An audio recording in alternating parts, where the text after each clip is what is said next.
Hi everyone, it's LadyJenevia. I recently did some videos in which I revisited childhood classics, but I'm not really a fan of the format I used. It's all trial and error as far as I'm concerned with figuring out the best way and the most enjoyable and creatively satisfying way to talk about different films and TV series that I do plan on getting to eventually. But since there is a sequel coming out to Life Size, I thought that now would be the appropriate time to revisit the original one. It's very important that Life Size get the respect that it's due. After all, in this household, we respect classic cinematic masterpieces. I need my fun and splash hot tub. Now, the only copy I could find of Life Size in preparing for this upload was a version with Swedish subtitles, if that is not so unnecessary. But contrary to the facetious tone that I've been using in this video's intro, I actually found the writing upon rewatching Life Size for the first time in many, many years to have a lot more depth to it than I had noticed as a child watching it. So let's talk about it.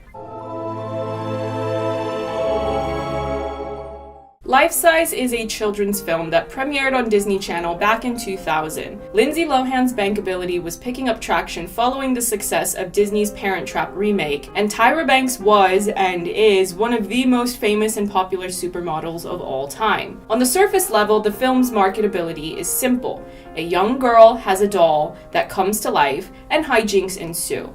Even the children who watched it when it premiered may state that this is what they liked about the film. But children's films with the greatest longevity and respectability are the ones that work for the adults watching with their children when it premieres, as well as the adults that those children watching will someday become. Upon rewatching Life Size as an adult, I was pleasantly surprised to discover that its writing holds significant depth given the premise and consequent marketing during its initial release. To better understand this, we need to start at the beginning. When we first meet Casey Stewart, the young protagonist of the story, she is struggling with the recent loss of her mother. Though it's not explicitly stated, it's implied that she passed away from cancer. She was fine.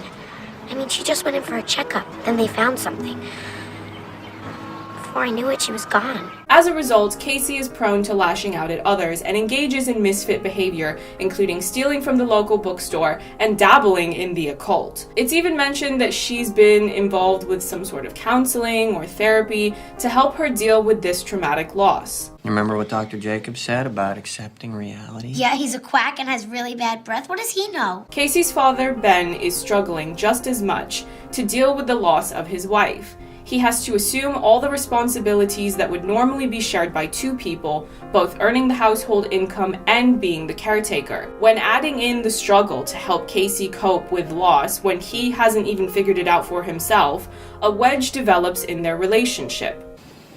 So, no more talk about that stuff, okay? You never want to talk about Mom. While parents and kids films are often presented as adversarial to the juvenile interests of the child, Life Size presents a father that is simply doing his best as a flawed human being that any adult watching can empathize with. When he realizes the depths of how far his daughter is spiraling, from discovering the stolen book in her room and then seeing her nearly get hit by a car, he is shaken to his core and realizes something needs to give. I was returning that book I found in your room. You and I are gonna have a serious talk about that, young lady. But of course, it wouldn't be a discussion of Life Size without addressing the doll herself. Eve's presence in the story serves as a multi-leveled storytelling tool. There's the comedic aspects, as she is very much a fish out of water with cartoonish behavior in navigating the real world. What happened to my purse? This aspect is merely the surface level of her appeal, which is particularly aimed at the youngest members of the film's audience. As you progress further, there's the more obvious lessons she was designed to share with the consumers of the Eve doll as a product, as well as the audience watching the film. Remember, don't pollute our oceans. Excuse me. This is everyone's home. Please keep it clean. Excuse me. You should love animals, not wear them. Being a new job can be rough, huh? Yes, it's very important to make a good impression on your first day of work.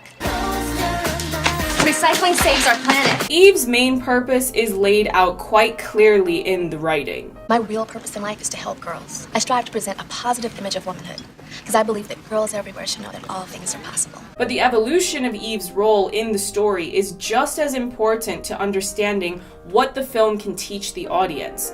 When she and Casey first begin their journey, she's the SpongeBob to Casey's Squidward. While Eve sees the world with an enthusiastic, childlike wonder and hopeful outlook, Casey is cynical and sarcastic.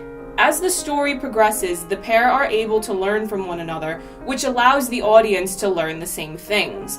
The duality of Eve is such that she can be the multifaceted overachiever that allows young women to aspire to anything, while also demonstrating that in the real world, it isn't realistic to expect or demand that a woman be good at absolutely everything. And what do you do there? I do all kinds of things. Law enforcement, medicine, office work. Oh, yeah. Wow. Don't tell me, you used to be a masseuse. Massage therapist. Humanity is inherently flawed, so when Eve changes from a doll to a human, she also becomes flawed and must face these unrealistic standards placed on women. You're not gonna throw me away, are you? I don't understand. Where I come from, I am the perfect secretary. Eve never fails. But I'm a doll. Dolls are supposed to be perfect. Perfect is boring. We can't all succeed at everything. We each have our own talent. My mom always taught me that it's not about being the best, it's about trying your best. Eve might not retain all her technical skills when becoming human, but she is able to spread emotional healing and other forms of self-improvement to those she interacts with, even the secondary characters. She undermines toxic masculinity and how it affects both women and men, informing viewers of the importance of consent. If you were staying in my house, I'd never let you out. Whoa, what was that for? Wasn't I supposed to do that? You were being forward. No, I wasn't. But also teaching men to be emotionally open and honest. I am sorry for acting this way. Richie, you don't have to act at all. Women will love you for just being yourself. A cynical viewer would watch the makeover scene and presume the message is that you need to be beautiful to get with someone, but in reality, it shows that putting in just a little bit of effort to express yourself can give you a huge confidence boost to show people who you are without being bogged down by self-doubt or insecurity. But now that we've explored some of the nuance Eve has, we can circle back to her main relationships with Casey and Ben. The loss of Casey's mother is consistently present in the story. When Ben offers Eve a place to stay, Casey reacts poorly because of the sentimental value of the space in relation to her mother. And as far as the place to stay goes... Wait, you're not thinking about... We do have a guest house. Dad, you can't. That's Mom's old studio. The same reaction is present when the possibility of a romantic connection between Ben and Eve is toyed with. Eve's most important role is not to be a new mother and wife to Casey and Ben, but to teach them how to rise from their grief. Following a traumatic loss, it can be difficult to even conceive of being happy again. But Eve's antics inadvertently allow Casey to laugh wholeheartedly for the first time since the loss. Yeah, go ahead and laugh. Okay, look at me, I'm a wreck. Look at your face. Rediscovering joy is crucial to the healing process for both Casey and Ben. Grief is a natural part of life when faced with a significant loss, but in excess it can be crushing and draining, preventing those who suffer from it from living their lives to the fullest. How do you do it? Do what? Every time I'm with you, I forget all about work and pressure and clients. Casey, I had so much fun tonight. We did have fun, didn't we? I haven't laughed like that in so long. The resolution of the story is not one that undermines the impact of their loss, but what's important is that they're able to take the necessary steps to move forward and find their way back to one another. I miss her so much. I know. I miss her too, sweetheart. Death is part of life. But at its core, Life Size teaches viewers to cherish the time available to be with loved ones, and that even when they're gone, the memories and experiences shared with them will stay with you. Now, I know that analysis probably had a lot more depth than any of you were expecting. It certainly was not the type of video I thought I would be creating when I decided to talk about Life Size. But what can I say? If I wanted to be predictable, then I would just make videos about how terrible Instagram comedians are and that TikTok app being an abomination. As if we don't all already know that. And all you need is a touch of base.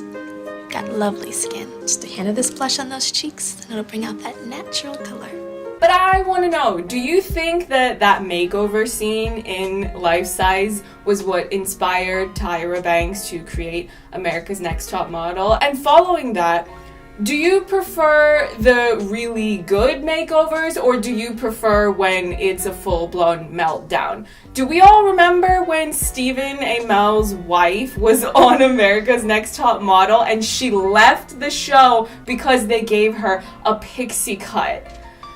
I mean, why would you go on America's Next Top Model? Why would anyone go on America's Next Top Model if you are not prepared for them to completely mess you up? There are girls who have gone on that show and had the worst makeovers. A lot of the makeovers are good, but there was even that one girl, the white girl who had the weave that was ripping her scalp to shreds. Do you remember that? She was the one who had the meltdown during Go See Week, and then Natasha was just awkwardly sitting by her and saying something about how, you know, there are some countries that have wars going on. War isn't funny, but the fact that that was how she chose to handle this meltdown that was happening in front of her, that was funny. But I'll leave you all with another question.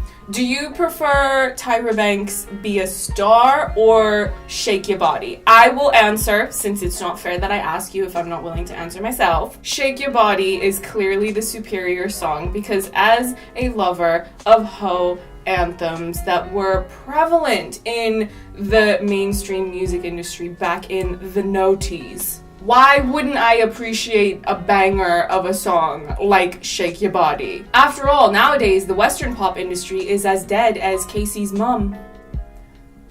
Too soon? Don't forget to like, comment, subscribe, hit that notification bell, all that good stuff. Definitely recommend that you follow me on Twitter and Instagram, as those are the social medias that I'm most active on. But if there are others that you use and you feel compelled to follow me on those if I have them, they are written in the description box. It's all LadyJenevia. I don't know what I would do if they made a new social media app and I were to attempt to join and it wouldn't have a username. I don't have any backups here, okay? But that's it for now. So until next time, this is LadyJenevia signing off. Okay, dress me. That does it. I'm out of here.